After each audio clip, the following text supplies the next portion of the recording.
بسم اللہ الرحمن الرحیم۔ رامین ہمارے دور پار کی خالہ کی بیٹی تھی اور بہت خوبصورت اور سلجھی ہوئی لڑکی تھی۔ اس کی شادی بہت دھوم دھام سے خاندان میں ہی ہوئی تھی، مگر نصیبوں کا لکھا کیسے ٹل سکتا ہے۔ شروع میں تو سب ٹھیک تھا، مگر جب شادی کے کچھ ماہ گزرنے کے باوجود رامین کے ہاں بچے کی کوئی خبر نہ آئی تو سسرال والوں نے دبے الفاظ میں اپنے خدشات کا اظہار شروع کر دیا۔ ایسے میں شادی کو 4 سال گزر گئے۔ اسامہ کی امی، جو رشتے میں رامین کی ممانی بھی تھیں، نے برملا سنانا شروع کر دیا۔ اسامہ بھی تانے دینے میں اپنی امی اور بہنوں سے کم نہ تھا۔ ممانی ہر وقت اسے بانجھ اور منحوس کہہ کر جان چھڑانے کا راگ الاپتی رہتی۔ بانجھ پن کا تانا کس قدر تکلیف دہ لفظ ہے، یہ وہی سمجھ سکتا ہے جو اس کیفیت میں مبتلا ہو۔ رامین یہی تانے سنتے ہوئے سوتی اور صبح اٹھتے ہی سخت گیر لہجے اس کے منتظر ہوتے۔ اللہ سے بہت دعائیں مانگی کہ مجھے معاف فرما دے، مجھ پر رحم فرما، میں تانے سن کر تھک گئی ہوں، مجھ پر اپنی رحمت کر دے۔ ممانی کبھی کسی ڈاکٹر کے پاس اور کبھی کسی حکیم کے پاس لے کر جاتی۔ رامین کے ہر ٹیسٹ کلیئر تھے، مگر جب ڈاکٹر اسامہ کو اپنے ٹیسٹ کروانے کا کہتے تو وہ بگڑ جاتا اور اس ڈاکٹر کو ہی جعلی کہہ دیتا۔ یوں ہی ہماری شادی کو 4 سال کا عرصہ بیت گیا۔ ایک روز رامین کچن میں تھی جب اسامہ ایک لڑکی کو ساتھ لیے گھر داخل ہوا اور ماں کو خوشی خوشی بتانے لگا کہ ماں، یہ تیری بہو کرن ہے، ہم نے کورٹ میرج کر لی ہے۔ ماں کچھ دیر تو حیران ہوئی، پھر رامین کی طرف اشارہ کر کے کہنے لگی، اس منحوس کا کیا کرنا ہے؟ اسامہ نے ماں کی بات سنی تو رامین کو کھڑے کھڑے خلاف شرع 3 بار طلاق دی اور کرن کو لے کر اپنے کمرے میں چلا گیا۔ ممانی اور نندیں سب خوش تھیں، مگر رامین کی تو دنیا اجڑ چکی تھی۔ وہ جانتی تھی کہ متعلقہ ہونا کیا ہوتا ہے، اور پھر وہ تو بچے کو بھی جنم نہ دے سکی تھی۔ بس چپ چاپ کچھ دیر کھڑی سوچتی رہی، پھر اپنے کمرے میں گئی، اپنا کچھ سامان اکٹھا کیا۔ ذہن مسلسل سوچوں میں گم تھا۔ کتنی دھوم دھام سے شادی ہوئی تھی اور اس لمحے احساس تک نہ تھا کہ ایسا دن بھی دیکھنا پڑے گا۔ آنے والا وقت یوں بھی قہر برسائے گا اور بانجھ پن اور طلاق کا دھبا اس کے ماتھے پر ہوگا۔ انہی سوچوں میں گم تھی جب ممانی کی باہر سے آواز آئی، کیا سو گئی ہے؟ دفع کیوں نہیں ہو رہی؟ اب کیا دھکے دے کر نکالوں تو ہی نکلو گی؟ سوچوں کا سلسلہ ٹوٹا اور جلدی سے کچھ کپڑے بیگ میں ڈالے۔ پرس نکالا تو اس میں اسامہ کے نئے موبائل کے لیے جمع کی ہوئی رقم موجود تھی۔ سوچا تھا کہ اسامہ کو اس کی سالگرہ پر اس کی پسند کا موبائل گفٹ کرے گی۔ وہ رقم اسامہ کو دی۔ جب زندگی کا ساتھی ہی نہیں رہا تو اس کے پیسوں پر اس کا حق کیا؟ رقم پکڑتے ہوئے اسامہ نے رامین کی آنکھوں میں جھانکا۔ وہاں کوئی آنسو نہیں تھا، نہ کسی ملال کا، نہ کسی غم کا۔ وہ خاموشی سے ممانی کے پاس گئی۔ ممانی، جو ہوا وہ میرے مقدر میں لکھا تھا، مگر آپ میری بڑی ہیں۔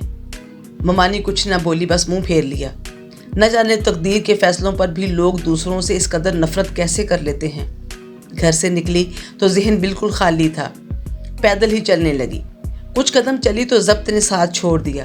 آنکھوں سے آنسوؤں کا سیلاب بہہ نکلا۔ سرخ آنکھیں، تڑپتا دل، برباد زندگی، بے بسی کی انتہا، دل میں شکوے۔ کہتی تو کس سے کہتی کہ کیا گزری ہے اس دل پر۔ سوچوں میں گم سڑک تک پہنچی، رکشہ میں بیٹھی اور گھر پہنچی تو سب اس کا چہرہ دیکھ کر حیران تھے، مگر وہ خاموشی سے سب سے ملی۔ امی حیران تھیں، بار بار اسامہ کا پوچھا کہ اکیلی کیوں آئی ہو، مگر کوئی جواب نہیں۔ مسجد سے اذان کی آواز آئی، نماز پڑھنے اٹھ گئی۔ دعا میں ہاتھ اٹھے تو سب گلے شکوے بھول گئے۔ مالک سے شکوہ کیسا؟ وہ تو صرف انسان کا بھلا ہی چاہتا ہے۔ بس ہم اپنی خواہشوں میں ایسے گم ہوتے ہیں کہ سیاہ سفید نظر ہی نہیں آتا۔ نماز سے فارغ ہوئی تو امی سے کھانے کا کہا۔ امی، کیا پکایا ہے؟ سخت بھوک لگی ہے۔ امی ابھی تک شش و پنج میں تھی۔ کھانا رامین کے آگے رکھا۔ رامین نے کھانا ختم کیا اور سونے کے لیے امی ہی کے بیڈ پر لیٹ گئی۔ امی کا ضبط جواب دے گیا تو غصے سے بولنی، تمہیں سنائی نہیں دیتا کیا؟ کیا ہوا ہے؟ اسامہ تمہارے ساتھ کیوں نہیں آیا؟ کیا کوئی جھگڑا ہوا ہے تم دونوں کا؟ نہیں امی، کچھ نہیں ہوا، بس آپ کی یاد آ رہی تھی، ملنے آ گئی۔ اگر آپ کو اچھا نہیں لگا تو کیا واپس چلی جاؤں؟ امی نے آگے بڑھ کر سینے سے لگا لیا۔ دل ابھی بھی رامین کی بات پر مطمئن نہیں ہوا تھا۔ ماں کے سینے سے لگی تو برداشت ختم ہو گئی۔ ماں کا وجود ہی ایسا ہے۔ تیز دھوپ میں ٹھنڈی گھنی چھاؤں کے جیسا۔ ماں کے سینے سے لگی تو غم خود بخود زبان پر آ گیا۔ امی، اسامہ نے مجھے بانجھ کہہ کر طلاق دے دی ہے۔ رامین، یہ کیا کہہ رہی ہو؟ امی، کیا کہہ سکتی ہوں؟ یہ حادثہ میرے مقدر میں تھا، مجھ پر اس قیامت کا آنا لکھا تھا، سو آ گئی۔ میں چاہ کر بھی اس کو ٹال نہیں سکی۔ اب پلیز یہ پوچھ گچھ اور لڑائی جھگڑا نہیں چاہیے، مجھے کسی سے شکایت نہیں ہے۔ ماں تڑپ اٹھی۔ رامین، کیا ہو گیا ہے بیٹا تمہیں؟ تمہارا جہیز ہے وہاں، حق مہر کا معاملہ ہے، ایسے کیسے چھوڑ دوں؟ بھابھی کو ذرا بھی شرم نہیں آئی یہ سب کرتے ہوئے؟ امی، جھگڑے کریں گے تو کیا میرا نام پر لگا یہ داغ دھل جائے گا؟ لوگوں میں میرا اور تماشا بن جائے گا۔ کورٹ کچہری جائیں گے تو کیا میرا ہی تماشا نہیں لگے گا؟ ماں خاموش ہو گئی۔ رامین کمرے میں جا کر آنکھیں موندے لیٹی تو ماضی آنکھوں کے سامنے آ گیا۔ کیسے اس نے اسامہ اور اس کے گھر والوں کی خدمت کی اور اپنے آرام تک کا خیال نہ رکھا۔ اپنے رشتے کو قائم رکھنے کے لیے ہر سختی گرمی برداشت کی، کتنے تانے، کتنے سخت لہجے سہے اور کوئی شکوہ تک زبان پر نہ لائی۔ اور کیسے آج اسامہ نے اتنے سالوں کے تعلق کو 3 لفظوں سے ایسے توڑ دیا جیسے کوئی تعلق ہی نہ ہو۔ نہ بابا نے شادی کے وقت مرضی پوچھی، خود فیصلہ کیا اور گھر سے ودا کر دیا، اور جس سے نکاح ہوا اس نے طلاق دیتے وقت نہ ہمارے رشتے کو دیکھا، نہ میری قربانی دیکھی، نہ میرا ایثار۔ بس جب دل سے اتر گئی تو نئی بیوی لایا اور سالوں کا رشتہ 3 بولوں سے ختم کر دیا۔ بیٹیوں کے نصیب بھی کیا ہیں؟ یہی تو بات ہے کہ خوف بیٹی سے نہیں بلکہ اس کے نصیب سے آتا ہے۔ خیالات کا سلسلہ فجر کی اذان کے ساتھ ٹوٹا، گویا پوری رات ماضی کو کنگھالتے ہی گزر گئی۔ رامین نے بستر چھوڑا اور وضو کر کے نماز ادا کرنے لگی، اور دعا میں ہاتھ اٹھے تو آنسو خود بخود آنکھوں سے جاری ہو گئے۔ انسان کا اپنے رب سے رشتہ ہی ایسا ہے کہ جب وہ ہر جگہ سے مایوس ہو جاتا ہے تو اپنے رب کی بارگاہ میں پہنچ جاتا ہے، اور رب اپنی بارگاہ میں جھکنے والے کو کبھی مایوس نہیں کرتا۔ رامین بھی اپنے رب کا شکر ادا کر رہی تھی۔ بے شک شکر اور صبر 2 ایسے ہتھیار ہیں جو اپنے رب کی رضا کے حصول کے لیے اکسیر کا درجہ رکھتے ہیں۔ یوں وقت گزرنے لگا۔ رامین کو اب زندگی میں کوئی دلچسپی محسوس نہیں ہوتی تھی۔ ہر سو اندھیرا چھایا تھا، نہ کوئی خواہش باقی رہی تھی، نہ حسرت۔ سو وہ خاموشی سے وقت گزارنے لگی، ہر وقت سوچوں میں گم رہنے لگی۔ نہ کھانے کی ہوش، نہ پہننے کی، جو کچھ کہیں رکھا تو یاد ہی نہیں رہا کہ کہاں رکھا تھا۔ بس رامین بھی اپنی ہی ذات میں کہیں گم ہو گئی تھی۔ لوگ کیا کہہ رہے ہیں کیا نہیں، اسے اس بات سے کوئی غرض نہیں رہی تھی۔ وہ جیسے پتھر بن چکی تھی۔ بابا نے اس کی یہ حالت دیکھی تو وہ بھی سوچ میں پڑ گئے کہ وقت کا کچھ پتہ نہیں، رامین کا گھر بس جانا چاہیے۔ دوسری طرف رامین مرنا گوارا کر سکتی تھی، مگر دوسری دفعہ وہ ایسے کسی رشتے پر اعتبار نہیں کر سکتی تھی، اور مرد ذات کی بے وفا اور مطلب پرست فطرت پر تو وہ کسی صورت بھروسہ نہیں کرنا چاہتی تھی۔ جب چاہا کسی کو اپنی زندگی میں شامل کر لیا اور جب چاہا خاک سمجھ کر اڑا دیا۔ اب جو رشتے آ رہے تھے وہ یا تو بچوں کے باپ تھا یا کوئی امیر بوڑھا جس کی پہلی بیوی وفات پا چکی تھی۔ اور ستم یہ بھی ہے کہ فارس کی قلم لکھے بھی تو کیسے؟ لڑکی کتنی خوبصورت، پڑھی لکھی اور سلیقے والی کیوں نہ ہو، طلاق کا لفظ اگر اس کے ساتھ جڑ جائے تو لوگ اسے سڑک پر پڑی کسی بیکار چیز جیسا سمجھنے لگتے ہیں۔ اللہ غارت کرے معاشرے کی ایسی سوچ کو جس میں متعلقہ عورت کو ناکارہ سمجھ کر بیکار اور بدکار مردوں کی امانت بنا دیا جاتا ہے۔ خیر، رامین ہر آنے والے رشتے کو جواب دے رہی تھی اور گھر والوں کی طرف سے دباؤ بڑھنے لگا تھا۔ وہ جلد از جلد میرے فرض سے سبکدوش ہونا چاہتے تھے۔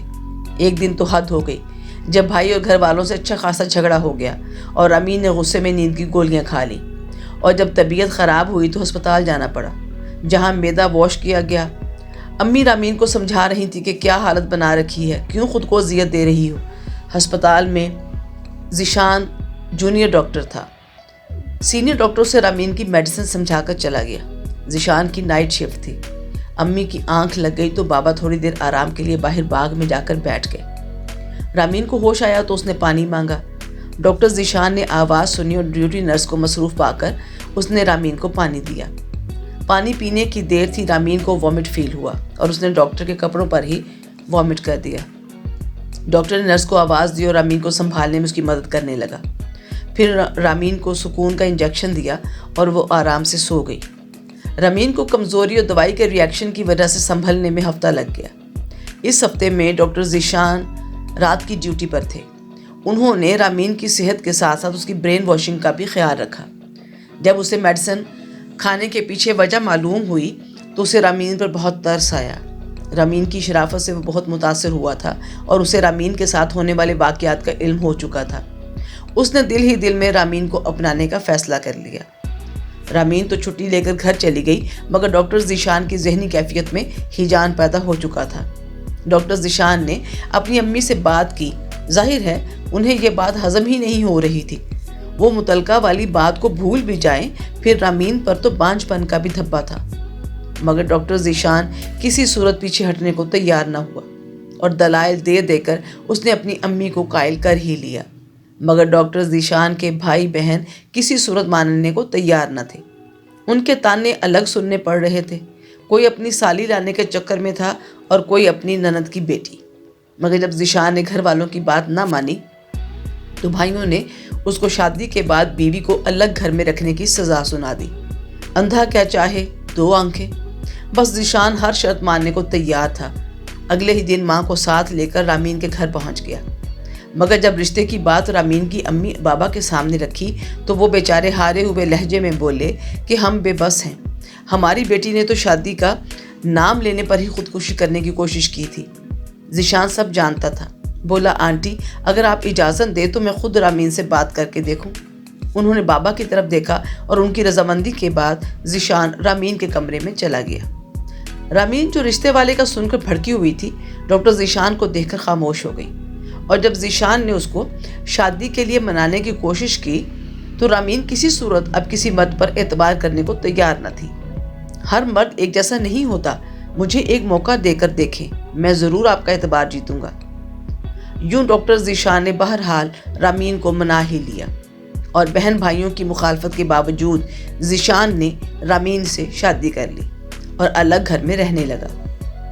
ابھی چونکہ وہ جونیئر ڈاکٹر تھا اس لیے زیادہ تنخواہ نہیں تھی، مگر وہ ہر صورت رامین کا خیال رکھتا تھا، اس کے ساتھ گھر کے کاموں میں ہاتھ بٹاتا، اس کی دلجوئی کرتا اور اسے خوش رکھنے کی کوشش کرتا۔ رامین کی شادی کے بعد پہلی سالگرہ تھی، وہ کیک لے کر آیا تو رامین شاکڈ تھی کہ اسے میری برتھ ڈے کا کیسے پتہ چلا۔ ذیشان بولا پگلی نکاح کے وقت تمہاری ڈیٹ آف برتھ بھی لکھی گئی تھی، بس تب سے یاد تھی۔ دونوں نے مل کر کیک کاٹا۔ پھر ذیشان نے رامین کو برتھ ڈے گفٹ دیا۔ جب اس نے کھولا تو حیران رہ گئی، وہ اس کا پسندیدہ موبائل فون تھا، اسے بہت پسند تھا، اور ایسے ہی ایک دفعہ ذیشان کے سامنے اس نے ذکر کیا تھا اس کا، اور ذیشان نے بھی یہ یاد رکھا۔ اس نے ذیشان کو مہنگا فون لانے پر سرزنش تو کی، وہ اس کے کندھے پر سر رکھ کر ہنسنے لگا۔ اگر میں یہ سب نہ کرتا تو تمہارے چہرے کے یہ خوبصورت رنگ کیسے دیکھتا؟ رامین نے شرما کر چہرہ اور نیچے کر لیا۔ وہ ذیشان کے ساتھ بہت خوش تھی، اور اسامہ نے مرد ذات پر جو بے اعتمادی دی تھی، ڈاکٹر ذیشان اس کے بالکل برعکس تھا۔ ڈاکٹر ذیشان نے گورنمنٹ ہسپتال کی جاب کے ساتھ ساتھ پرائیویٹ کلینک پر بھی کام شروع کر دیا تھا۔ رامین نے بھی پرائیویٹ کالج میں اپلائی کیا، اچھی ڈگری تھی، جاب مل گئی، اور ذیشان کو تو صرف رامین کی خوشی عزیز تھی، سو اس نے کوئی مخالفت نہیں کی، بلکہ نوکری کی اجازت مانگنے پر ذیشان نے رامین کا ہاتھ تھامتے ہوئے کہا تھا، میری جان جیسا دل چاہے ویسا کرو، مجھے کوئی اعتراض نہیں ہے۔ جب رامین اور ذیشان اپنے بھائیوں کو مٹھائی کھلانے گئے تو ان کا رویہ ابھی بھی ٹھیک نہ تھا۔ اب انہیں یہ اعتراض تھا کہ بیوی کی کمائی کھائے گا، مگر ذیشان نے کوئی پرواہ نہ کی۔ یوں وقت گزرتا رہا اور ان دونوں کے حالات بھی اچھے ہوتے گئے۔ ڈاکٹر کا کلینک بھی اچھا چلنے لگا۔ اللہ نے رامین کی دعا سن لی اور اسے بیٹا بھی عطا کیا۔ ایک دن ہسپتال میں ایک کیس آیا جس میں گھریلو لڑائی میں ایک شخص کا سر پھٹا ہوا تھا۔ پٹی ہونے کے بعد جب پولیس تفتیش کے لیے آئی تو پتہ چلا کہ اس شخص کی دوسری بیوی کا تعلق اچھے خاندان سے نہیں تھا۔ اس نے دھوکے سے اپنے شوہر کا گھر بھی اپنے نام کروا لیا تھا، اور اب اسے گھر میں رکھنے پر تیار بھی نہیں تھی، کیونکہ وہ بچہ پیدا کرنے کے قابل بھی نہیں تھا۔ یہ شخص اسامہ ہی تھا۔ ڈاکٹر ذیشان نے رامین کی ممانی کو پہچان لیا تھا۔ انہیں ان کی حالت دیکھ کر بہت دکھ ہوا، مگر اللہ کی لاٹھی بے آواز ہے، اور وہ اپنے بندے پر کیے جانے والے ظلم کا بدلہ ضرور لیتا ہے۔ سو اب رامین کی ممانی اور اس کا بیٹا اپنی بیجی ہوئی فصل کاٹ رہے تھے۔ میرے بیٹے نے قرآن مجید ختم کیا تو میں نے خوشی میں سب خاندان کی دعوت رکھی۔ میرے بھائی رامین سے خوش نہیں تھے، اور شادی کے بعد سے ہم سے ملتے بھی نہیں تھے۔ جب وہ میرے گھر آئے اور میرا گھر اور فیملی کو دیکھا تو حیران ہوئے۔ میں نے اپنے بھائی جان سے کہا کہ دیکھ لیں بھائی، آپ کو اعتراض تھا کہ مطلقہ سے شادی نہ کروں، لیکن آپ یہ بھول گئے تھے کہ ہمارے نبی صلی اللہ علیہ وآلہ وسلم نے 23 سال کی عمر میں اپنے سے دگنی عمر کی مطلقہ خاتون سے شادی کی تھی، اور جس سال وہ وفات پا گئیں تو اس سال کو عام الحزن قرار دیا تھا، یعنی غم کا سال۔ بھائی، یہ تو غلط بات ہے کہ طلاق والی لڑکی تو بری بن جائے مگر طلاق دینے والا مرد خوشی خوشی اپنا گھر بسائے اور اس کے لیے نہ کوئی تانا اور نہ ہی کوئی شرمندگی، بلکہ وہ پارسا کا پارسا ہی رہتا ہے۔ بھائی، شکر ہے کہ میں نے رامین سے شادی کی اور آج میں خود کو دنیا کا خوش قسمت ترین انسان سمجھتا ہوں، اور اگر میں آپ کے مشورے پر عمل کرتا تو شاید ایک نیک انسان کی زندگی کی تباہی کا خود کو ذمہ دار سمجھتا رہتا۔ پلیز اپنی سوچ کو بدلیں اور طلاق جیسے معاملات پر صرف عورت کو گالی دینا بند کریں۔ گھر بسانے اور رشتوں کو بچانے کی ذمہ داری صرف عورت پر نہیں ہے، بلکہ رشتوں کو سنبھالنا سب سے زیادہ مرد پر لازم ہے، کیونکہ وہ گھر کا سربراہ ہوتا ہے۔ اور مطلقہ خاتون کو مجرم سمجھنا چھوڑ دیں۔ اگر ایسا ہوتا تو ہمارے نبی صلی اللہ علیہ وآلہ وسلم کی سنت ایسے نہ ہوتی۔ بھائی اپنے کیے پر نادم تھے۔ میں نے رامین کی طرف فاتحانہ نگاہ ڈالی جو خاموشی سے یہ باتیں سن رہی تھی۔ اپنا خیال رکھیے گا۔ اللہ حافظ۔